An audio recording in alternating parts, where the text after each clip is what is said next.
Purposely. Your life, God's purpose. Listen at onpurposely.com. Have you ever wished you could know what the future held before you got there?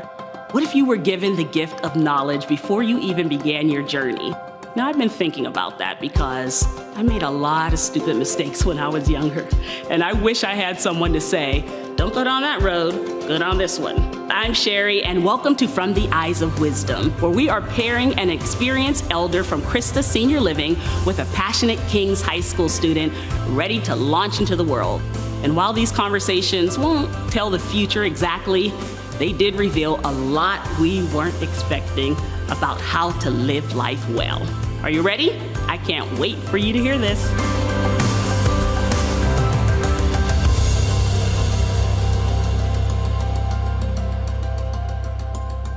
I am so excited to have two beautiful young women in front of me here, Carolyn and Jessie, right? Yep. And both of you are artists. Carolyn has been an artist her whole life. Jessie is a senior in high school. Yeah. And so we hope to pass on some wisdom from Carolyn and her path of being an artist to you as you are a up-and-coming artist. So thank you, ladies, for joining us. Mm-hmm. All right, Carolyn, you have lived an exciting life. Yes, I have. Yes, do you feel that? Do you feel like, you know what? I do know. You know that. God has blessed me. Yeah. I do know that. Do you feel young still? You look great. Sometimes. Okay. But I'm 90.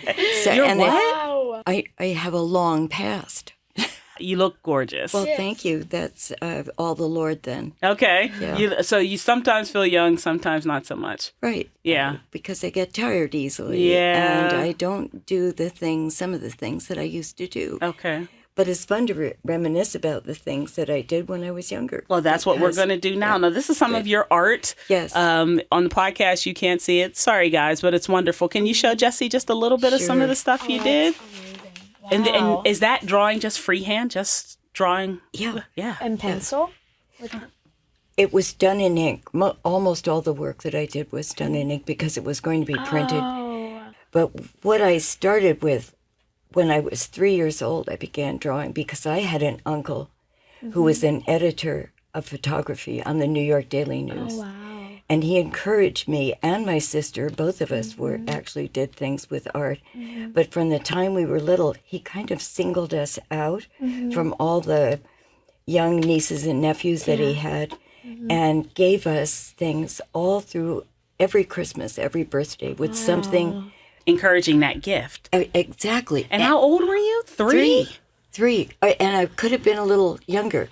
There was nothing much in the Depression to draw on. And one time my dad tried to cash a check and he realized that I had been drawing something on the back of the check. Getting paper, pencils, ink there was just not much of it.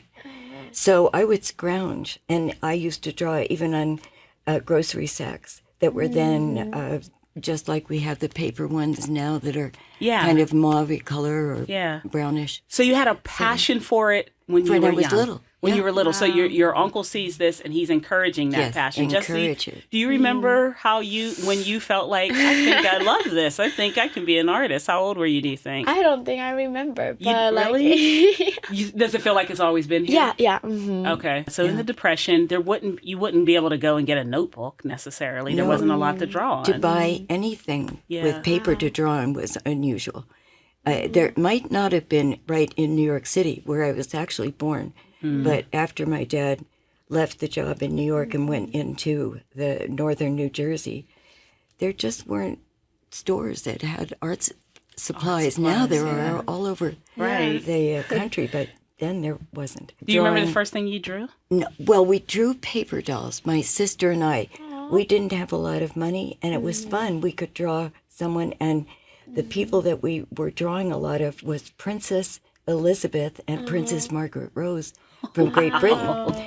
Because living on the East Coast, we got a lot of news from Great Britain. Yeah. But you have to, as an artist, too. You see things differently. And people used to say, well, you're so observant. Well, you need to be, because that's what the images that you're putting in your head that you can sometimes put down on paper. Do you feel like you see things differently, Jessie? Like when I'm creating art, Yeah. when I'm like working with my whatever I'm working on, yeah, I feel that too. What do you like to work with the most, like when you're creating?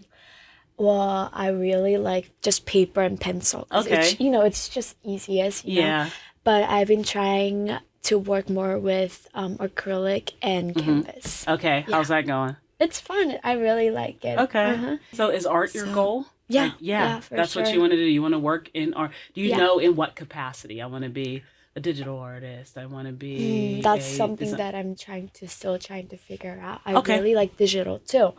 So I hope to just go to college and major in art and then figure stuff out as you try things. yeah. Now, Carolyn, I'd love for you to talk a little bit about, you have this passion for art as a child. Yeah. Your uncle is encouraging it.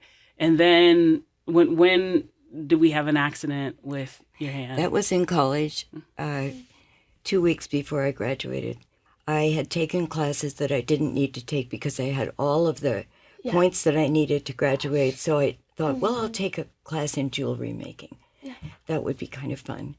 Well, I made a bracelet out of silver, and the teacher walked away and was gone. And I thought, well, this is ridiculous to stay around. I have no idea when she's coming back. School's getting over, so everybody's kind of lax, like a daisical, doing what they have to do to graduate. Well, I decided I'd polish it, so I did not mount it on a board as I knew I was supposed to do. And my hand had a terrible accident. Oh no. And it was actually ruined. And I'm so sorry. Well, it was a tragedy. Yeah. I couldn't even understand.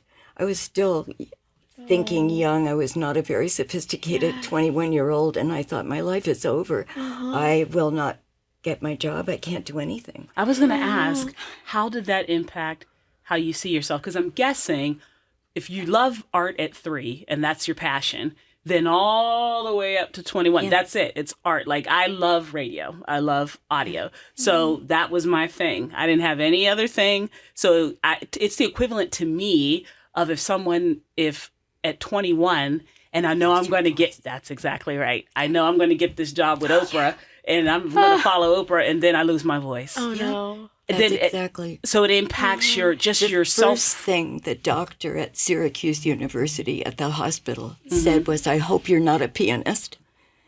And I said, "Well, I used to play the piano." Yeah. But it wasn't that. It was the art. It was the art. And to tell my parents over the phone that I'd had this massive accident, I did not graduate with my class at that time. I waited until much later because I wanted to graduate with him. I was supposed to graduate in January, and so I waited until June when I had finally had some surgery. In fact, the man that operated was the very first hand specialist in the United States. Wow. He was very famous, and Mother saw an article in the Saturday Evening Post that he was taking patients in New York, and so we lived just a few minutes outside of New York. And so we went in, and he picked up my hand, which was about like that, and said, "I can fix that." See, the reason why I love things like that, and I'd love for you, Jessie, to just consider this through life, is that God has little appointments.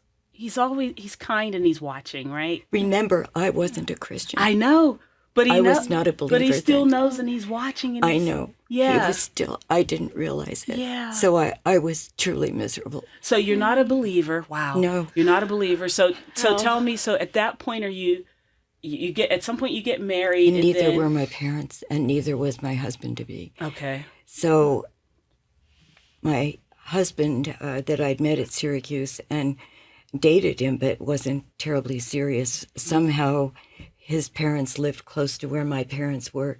So here I am walking wounded, and we started dating again. Then he went into the Army and was gone for 19 months, but we corresponded. And I guess in those days it wasn't too awkward. We were engaged through the mail. We moved from New Jersey and New York City area to Oregon, to Vernonia, Oregon, in a little town with wooden sidewalks.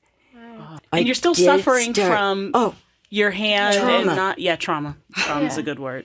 It was still hurting. I'd often be caught just holding my hand and So I want you to kind of think, just like, what if, God forbid, tomorrow you can't do art? It's just, oh wow, that'd be horrible. Yeah, so that's where she's at, right? And now you can't do art, and now you're moved all the way from your family, right? Yes, Everything that you knew. I didn't know a soul on the West Coast. Tell us what your life was like out there, because you can't do art, right? Am I right? You're not drawing yet. But they did need an art teacher in that little school. We were transferred to Nia Bay. I don't know what that is. Nia Bay is the farthest west that you can go on the Olympic Peninsula. Yeah, Tell me what your mindset is there. In between, I did teach at Oregon State University in oil painting, which was nice too, and had another little job while Eric was getting his master's degree. Okay, so let me ask this. Would you ever consider, maybe it's teaching? Is that something you could have a passion for, or do you think I'd rather just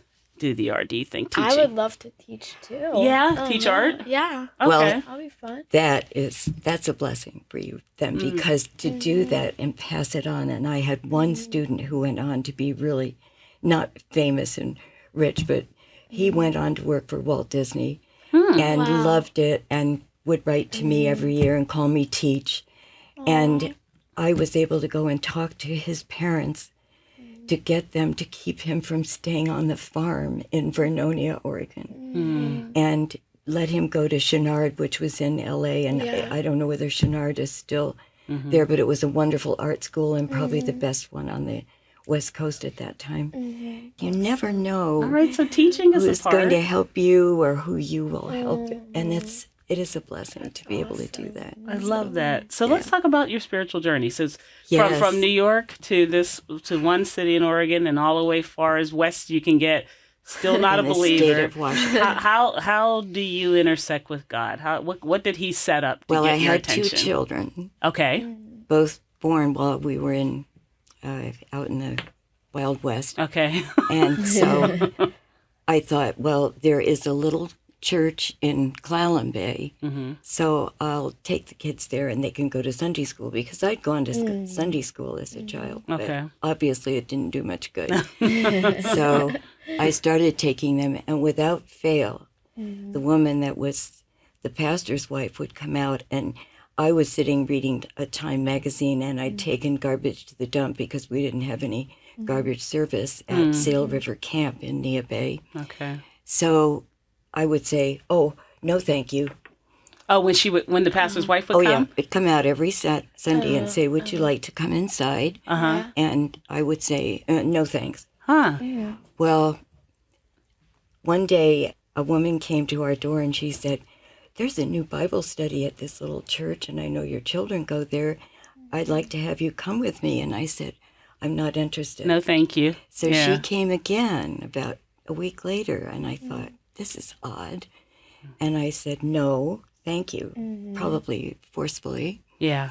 And again, probably thinking things I shouldn't. And she came a 3rd time. Oh wow. And I thought, wait a minute. Her husband is my husband's boss. And I had this horrible feeling that he might lose his job, and our marriage was just teetering anyway because I was miserable. It was awful. So I thought, yes, I better go. So then I started looking in our house for a Bible, and I said, well, every home in America has a Bible. All right. Well, we didn't. So I drove almost 82 miles over this windy road to Port Angeles. Fortunately, they had a Bible bookstore, and I went in just practically in tears and said, "Oh my gosh, I have to have a Bible." But I said, I don't want to pay very much for it because I'm not going to use it that often, but it's to save my husband's job. Right. And I'm sure this woman behind the counter went, "Oh, wow. We got a hot one here. Yeah." So she said, "Well, how much do you want to pay?" And I said, "Well, I don't know. Maybe just a medium price Bible. I don't know what their cost." She said to me, "Would $8.99 be acceptable?" And I said, "Well, maybe." And I guess, and thinking about it, and she said, "Which version do you want?" And I thought, there's more than one version. What version did you end up getting? You get the King James? Well, I asked her which one was more acceptable. Okay. She said the King James. Right. So I now have that Bible, and when I give my testimony, it's held together with electrician's You tape. still have it? Wow. Oh, my goodness, couldn't I let love it that. go because I met the Lord while we were studying the Gospel of John, and it was such a shock to find that there was somebody who knew what I was going through and loved me and cared about me. And I was really on the brink of just going out into the straits of Wanda Fuca and not coming back. It was a hard time. How did your life start changing? You come to the Lord. What are the changes you started seeing? I started singing. Really? Wow. And had a beautiful voice. And I've had some surgery, so I can't sing the way I used to. But I'd stand in the kitchen and I'd watch these eagles out in the trees, and I thought, that's God's creation out there. Yeah. Where I'd never even looked at what things were going on outside of me. Yeah. And the ships going by in the Straits of Wanda Fuca were beautiful, and got to meet some of the people from the church and joined this Bible study that I wasn't going to go to unless I had to. Yeah. And it was a big change. Okay. So, Jessie, tell me a little bit about your spiritual journey or your relationship with the Lord. Just a little bit. You don't have to go. Okay. Well, like I came into King's in 6th grade. At that time, none of my parents or family members were Christians, so it was very new to me having Bible class and like Christian teachers and friends. So how do you get to a Christian school if none of your family is Christian? So my parents' friends. Okay. Yeah, their kid Okay. went to King's, so that's how I came here. Okay. But it was just very new to me. I was like, oh, this is interesting. And like now I've been King's for 7 years, 8 years. And I think my relationship with God just kind of like slowly just grew over time. All right. So Carolyn, let's go to how do you start creating again? Okay, well, I was teaching in the high school and the grade school in the little town. It was very little. And didn't enjoy it too much because I was the free period for all the other teachers. So they really didn't care what resources I had or what equipment I had. So I was a little unhappy, and I got involved in some politics, and I met one of the people that was very instrumental in getting Governor Evans to run for governor. Okay. And he had built a new little building in Longview, Washington, and he said, I know that you have done some interesting things. I'm sure I did a few little drawings. I don't really recall what it was or haven't kept any of it. But he said, I have a balcony and I'm going to give it to you free. Why don't you come and start your own business? And I thought, well, maybe this is a chance to do it. This is what I trained for at Syracuse. Yeah. And thought, well, maybe I can do that. Because as an illustrator, I was going to be doing ads for stores like Saks Fifth Avenue and Bergdorf Goodman. And I thought, well, maybe I can really get a job. And he promoted me so much that people started coming. And one of the first things that I started doing was working with the YMCA. And those of you who are And they listening were via doing podcast, some new... people listening via podcast, I want them to know we're looking at some of your original art, which is absolutely amazing. Well, they hired me to do some drawings and working with the Department of Education for the nation. This woman was in Longview, Washington. Wow.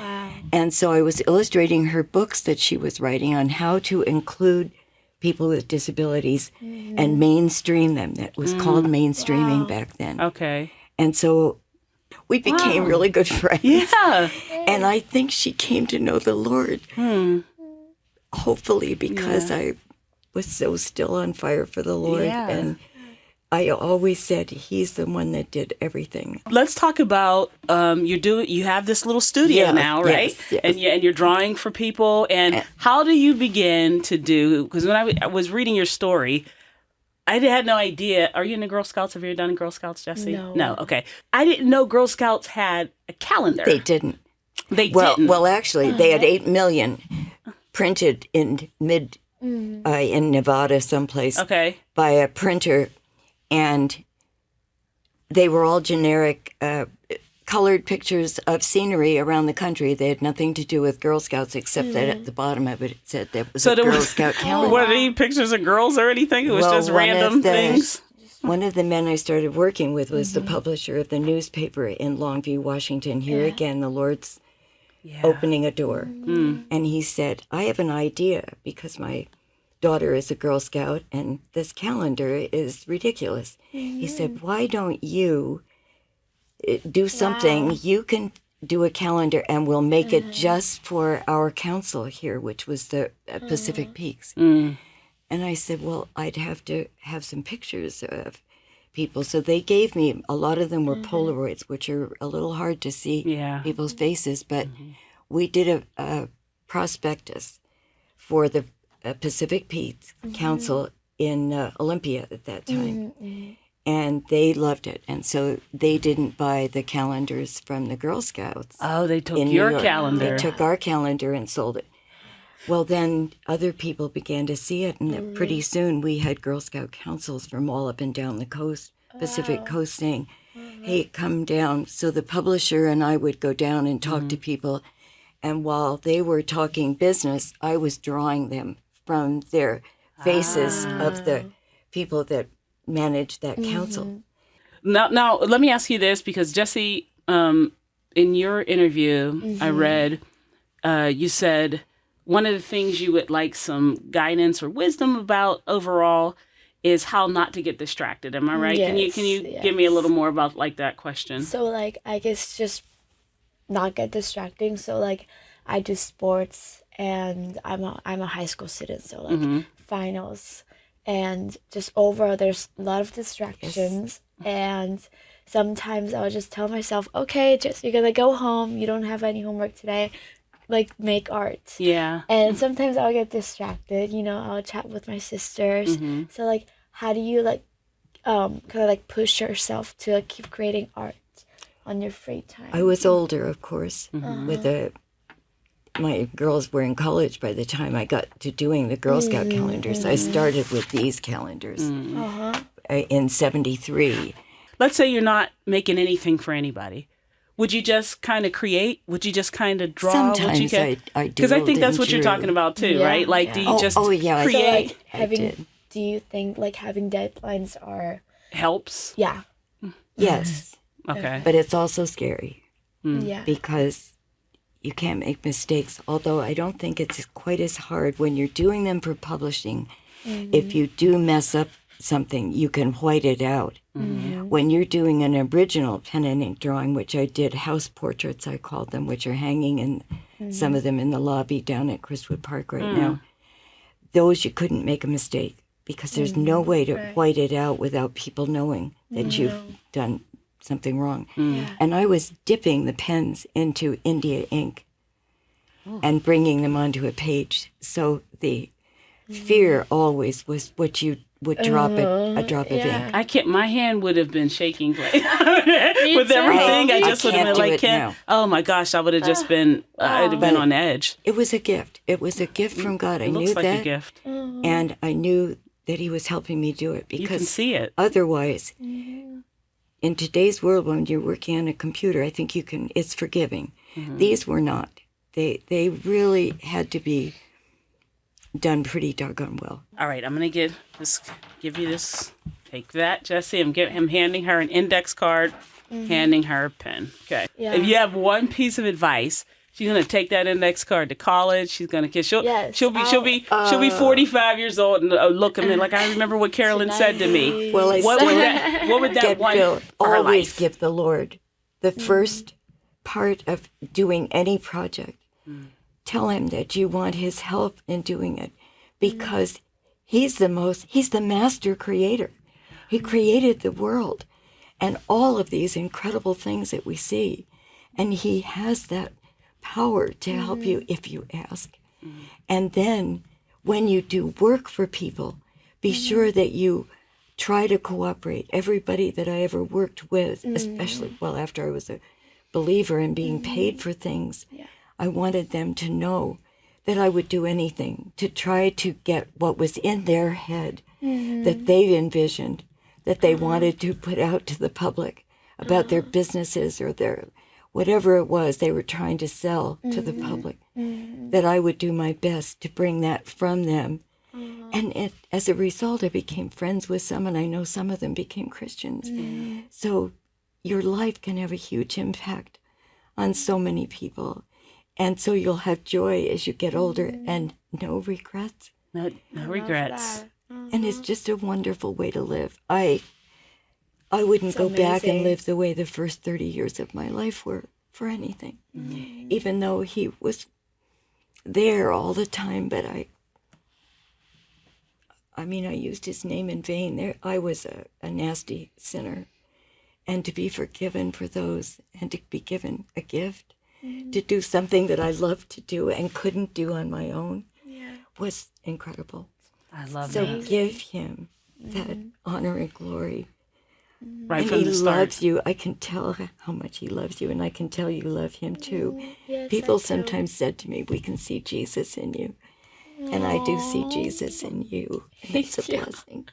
So. Oh, Carolyn, thank you. thank I you honor so much. And I see Jesus in you too, I see my him in dear. you, and I Thank honor you. your life. I honor a life well lived. I love to see people who have lived a full life with Christ, ups, downs, lefts, right. You've experienced the fullness of his faithfulness. Yes, and really, I love that. truly, I have. We got to it's wrap been a up, blessing. guys. Thank you so much. I want you to write, he's the master creator. You said Yes, that. I did. You wrote I that did. down. He's the I got master that creator. I'm down. going to write it down for myself. I love love that. that. Everyone, thank you for joining us. Carolyn, thank you. Jessie, Thank thank you. you. And we will see you next time on the next episode. This has been really, really good stuff.